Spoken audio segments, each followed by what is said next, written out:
Hexagone, actualité.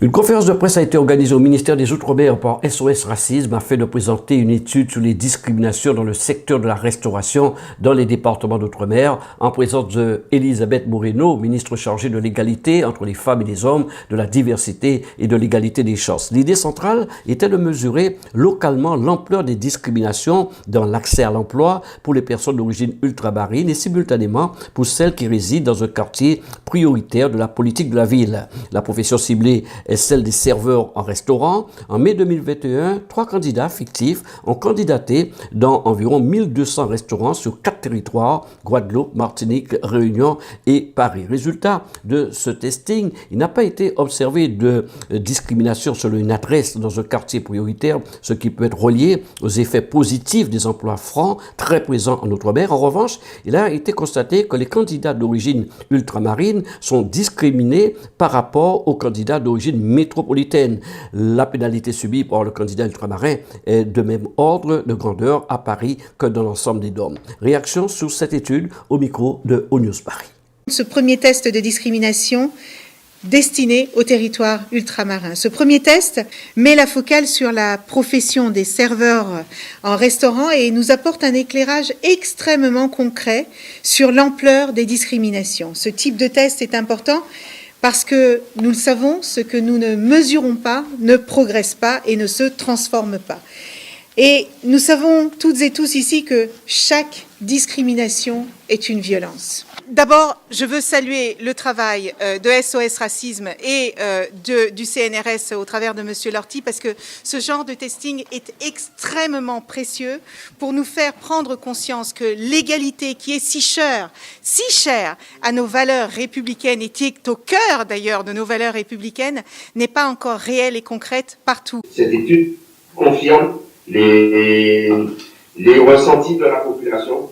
Là, on est typiquement sur la question de la restauration. Il y aurait un vrai intérêt à ce qu'on élargisse les sujets d'études, par exemple pour les jeunes cadres dans le secteur des services, dans le domaine de la distribution. Mais donc, c'est une étude qui confirme des ressentis et qui confirme d'ailleurs vous ne voyez pas que nous vivons quelques tensions sociales d'importance depuis quelques semaines déjà, voire depuis plusieurs mois. Des reproches qui sont faits portent sur justement les problématiques de discrimination à l'embauche. Elles portent sur les problèmes de discrimination à l'embauche sur le territoire.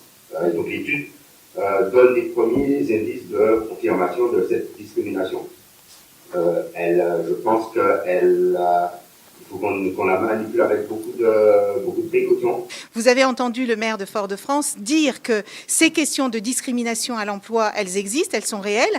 De la même manière que j'en ai discuté encore cette semaine avec Claire Hédon, notre défenseur des droits, l'emploi est l'un des premiers domaines de discrimination de manière générale, que ce soit dans l'Hexagone ou que ce soit dans les territoires ultramarins. Maintenant, moi, je crois beaucoup à la sensibilisation, je crois beaucoup à la formation, je crois à la prise de conscience de ce qui dysfonctionne pour pouvoir changer les choses. Donc c'est pour ça que je proposais que les résultats de ce testing, au-delà d'être présentés dans le ministère des Outre-mer, eh bien il faut que les branches prennent conscience, parce que là on parle d'un secteur en plus qui est en forte tension, qui a besoin de recruter, que ce soit dans l'Hexagone ou sur les territoires ultramarins, et rappeler qu'il y a des talents, des personnes qui ont envie de s'investir, qui ont envie de réussir leur vie, et ça passe par la profession et il faut leur donner la possibilité. Donc former, sensibiliser et il faut sanctionner quand on dépasse les limites. Vous avez été particulièrement touché, choqué par ces chiffres de discrimination dans les départements d'outre-mer? Ah mais bien sûr, mais comme je suis choquée par toutes les formes de discrimination, parce qu'une personne qui ne peut pas avoir accès à un emploi du fait du lieu où il habite, de sa couleur de peau, de son origine sociale, de son nom, c'est inacceptable. La France est l'un des pays qui a l'arsenal législatif le plus large sur les questions des droits humains. On est le jour de la défense des droits universelle. C'est important. Les droits humains sont importants. Nous sommes dans les pays des droits de l'homme. Nous ne devons pas être dans le déni. Il faut nous saisir des problèmes tels qu'ils existent et nous attaquer à ces problèmes-là et les résoudre, surtout quand il s'agit de dignité humaine. Vous êtes à l'origine de ce testing, ce premier testing dans les Outre-mer. Alors pouvez-vous nous dire les grandes lignes de cette étude que vous avez menée ? Bien, c'est un testing qui porte sur les emplois de serveurs dans la restauration.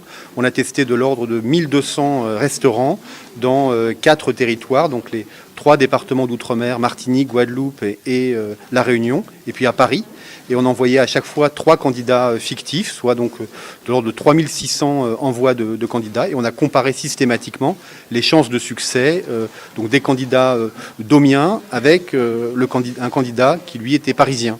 Et on a mis en évidence le fait que, de façon systématique, les candidats ultramarins étaient pénalisés relativement aux candidats parisiens, y compris dans les territoires d'outre-mer. Okay. En termes relatifs, effectivement, ce qu'on montre, c'est qu'il y a presque 30% de chances en moins pour l'ultramarin de pouvoir être invité à un entretien d'embauche lorsqu'il candidate dans l'ensemble de ces restaurants. Cette étude montre que l'ultramarin est pénalisé à la fois dans les Outre-mer et à Paris. Absolument. Les ultramarins sont pénalisés pour accéder à un emploi en Outre-mer et également pour accéder à un emploi à Paris et dans des proportions qui sont comparables. C'est une surprise parce que d'abord, on ne s'attendait pas à trouver des pénalités aussi fortes et on ne s'attendait pas à ce qu'elles soient, disons, un caractère uniforme sur l'ensemble des territoires. Quelle explication peut-on donner à cette forme de discrimination concernant l'emploi dans les Outre-mer ? L'explication renvoie sans doute aux représentations des recruteurs vis-à-vis des qualités, des aptitudes des candidats. Et donc il y a l'action de stéréotypes qui peuvent être conscients ou non de la part des recruteurs à l'encontre des candidats, disons de l'aptitude supposée des candidats ultramarins. Cette conférence de presse concernant cette étude sur les discriminations au niveau des restaurants dans les Outre-mer, on a entendu des chiffres très surprenants. Oui, les chiffres sont surprenants, mais c'est aussi l'intérêt de faire des études, parce que parfois on obtient des résultats qui pourraient être contre-intuitifs, à savoir ici le fait que non seulement les personnes issues des Outre-mer sont discriminées en métropole, ce qui là est un résultat qui est assez classique malheureusement dans les différents testings que nous-mêmes nous avons pu réaliser au logement il y a quelques mois, ou que toute une série de chercheurs dont Yannick Lorty ont pu faire état dans les années précédentes. Mais ce qui est plus surprenant, plus contre-intuitif, c'est le fait que, y compris dans les Outre-mer, y compris sur le territoire dont ces personnes sont natives et où elles habitent, eh bien, il y a une discrimination très forte qui s'exerce à leur endroit, en sachant qu'on est par ailleurs dans le choix d'un métier sous tension, dans lequel on pourrait penser qu'il n'y a pas vraiment matière à discriminer, puisque les employeurs ont une difficulté à trouver des candidats. Quelles sont les causes de ces discriminations selon vous ? Je pense que les causes de ces discriminations, on peut les voir de 2 façons, qui sont d'ailleurs peut-être complémentaires. Ça interroge sur la structure économique de ces territoires, où on peut penser que l'économie est beaucoup entre les mains de personnes issues de métropoles. Et donc on voit bien qu'on est quand même souvent sur ces territoires, et ça n'est pas sans rapport avec les tensions qui existent maintenant depuis des années de façon assez récurrente, eh bien qu'on est dans quelque chose qui, j'allais dire, peut d'autant plus faire jouer des représentations négatives vis-à-vis de personnes qui seraient vues comme étant différentes, comme étant moins compétentes, comme ayant des caractéristiques défavorables pour accéder à l'emploi, en termes de courage, en termes de ponctualité, en termes de niveau d'intelligence, etc., etc. Le deuxième élément, c'est qu'il faudrait regarder si ces représentations ne sont pas finalement aussi celles de personnes issues des Outre-mer elles-mêmes et qui finalement les partageraient, parce que ce que l'on sait dans les stéréotypes, dans les préjugés, c'est que finalement les stéréotypes circulent de façon très forte dans tous les secteurs de la société et qu'on peut très bien être de telle ou telle origine et être soi-même porteur de stéréotypes sur le groupe duquel on est issu.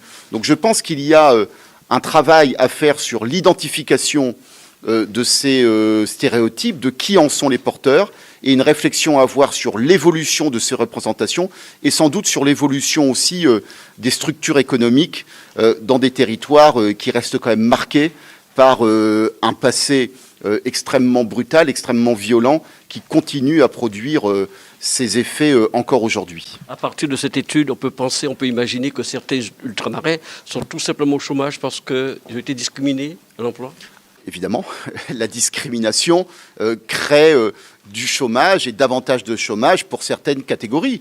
Et on voit bien, par exemple, si on regarde groupe par groupe, en neutralisant les questions de différence de niveau de formation, qu'il y a des personnes qui vont se retrouver statistiquement davantage au chômage que d'autres. Donc évidemment que la discrimination est une gêne dans l'accès à l'emploi, qu'elle empêche d'accéder à un emploi, ou alors qu'elle va vous amener à devoir accepter un emploi qui est en dessous de vos niveaux de qualification individuels pour compenser finalement ce qui serait un critère défavorable tel que l'origine, tel que le genre, tel que le quartier d'origine, et où finalement, eh bien, votre seul moyen d'accéder au marché de l'emploi, c'est de commencer plus bas que ce à quoi vous pourriez prétendre au regard de votre niveau de qualification.